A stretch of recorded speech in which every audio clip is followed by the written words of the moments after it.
Hey guys, Sandy here. Welcome back to the channel. Today I am playing with this awesome stamp set from Brutus Monroe. It's called Strawberry Social. It's got strawberries and cream, some strawberry shortcake, a strawberry builder that you can put cream and seeds and leaves on. That is super fun. I've also pulled out the Berry Basket 6x6 stencil. I'm going to play with some embossing powder. Super excited. So let's see what I can do. Alright guys, so I am starting off by using my embossing ink pad through my stencil, and I just go ahead and place that right over top of my cardstock. I'm taking some gilded embossing powder, and I'm going to go ahead and let my heat tool heat up just a little bit, and then the magic happens with the embossing. Wow, I wish embossing actually happened this fast in real life, because this is simply magical. There is science, but it's magic, trust me. So now that I have my background done, I am going to start stamping out some of the images from the stamp set. So I have these 4 photos of my husband and I, and these photos are from us when we were on vacation in the Dominican Republic. Now I actually have a themed supply kit all ready to go for that trip. However, I do put a couple layouts in the regular album so it doesn't go from something that happened right before the trip, nothing in the trip, about the trip or anything in our family album, and then, you know, moving on. So if I didn't have a page or two in the family albums, you would never even know that the Punta Cana trip happened. So this is going to be one of those layouts that will go in the family album. Now I went ahead and stamped those strawberries on this white cardstock, and then I heat embossed with alabaster embossing powder. And then I just went ahead and used a little bit of the, I want to say it was the fuchsia Chroma mist, and brushed that on to go ahead and give me a little bit of a resist with my embossing. I love the way that a resisted embossed panel looks, or a background. I think it just adds a little bit extra to a layout where it's just not paper right in front of you. So I am going to matte these photos of us. Now these photos are not all exactly the same size, but they are pretty similar in size, and they are going to overlap. Now I also have the Brutus Monroe paper pack here. This is, the name of it is failing me, but I will link it down below. And I'm going to cut out these large hearts. So the large hearts are going to be where I'm going to place some clusters. So I'm just going to go ahead and pull out some more of those strawberry bits. And I am going to do the same thing where I am going to emboss them. I'm using my embossing ink pad, and this time instead of the white, the alabaster white embossing powder, I'm using the Raven Black. Now I did not use my anti-static powder tool, so I had to brush off a little bit of the embossing powder with a paintbrush, and then I just go ahead and emboss them up.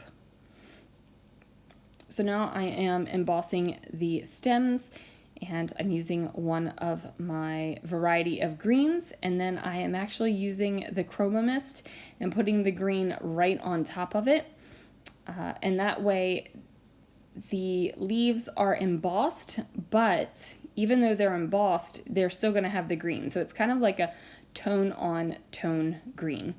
I went ahead and painted in the strawberries, and now I am going to go ahead and use the strawberry seeds stamp and stamp the seeds onto the strawberry so the strawberries don't look naked. By the way, have you ever seen a naked strawberry? You've seen the pictures online and stuff. It is a weird look, man.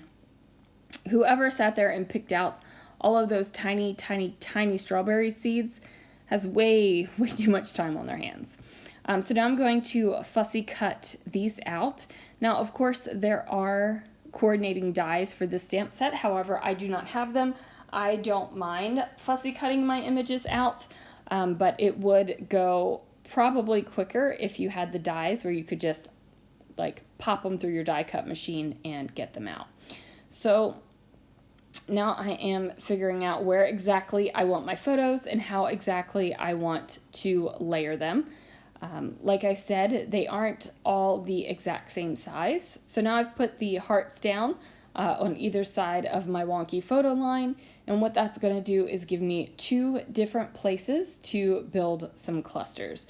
So this is where I'm going to pop up the strawberries. I'm going to glue the strawberry leaves onto it, and then also I'm going to use this heart pattern paper from that same pattern paper pack. I want to say it's the Sweet Candy paper pack, just to add a little bit more color and fun in there.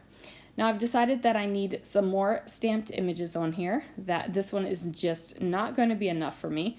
So I'm going to go ahead and stamp out this strawberries on the vines still, and I'm doing it on some vellum, and I'm going to go ahead and emboss that with some white heat embossing in alabaster again.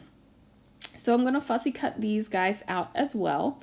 Again, this is something that I find really quick and easy to do. However, if you need the dies because you abhor fussy cutting, then go ahead and get yourself some dies.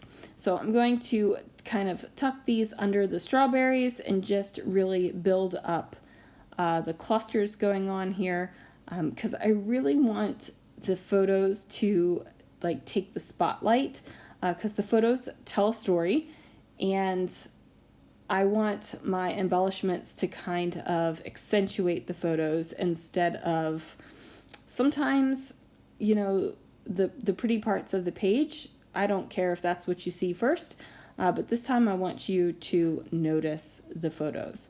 So like I said, just going to fussy cut these bad boys out. I don't know if I end up using all of them. I don't really remember. I must have. Looks like I did. So now that I've got my clusters down, it is time to figure out a title. So I am going to just use some letter stickers from my stash. And then, of course, I'm going to glue them down so that they actually stay stuck down to my paper. And I'm going to do a little play on words and call it Berry Sweet. And then I'm going to do a sketchy border around the outside of the layout and just drop a couple of lines of journaling. And then that is going to do it for this layout. Of course, I had to throw on a little bit of Ornament Gold Chroma Mist, which makes the most delicious gold splatter on your layouts ever. Thank you so much for watching, guys, and I'll see you again real soon for another video.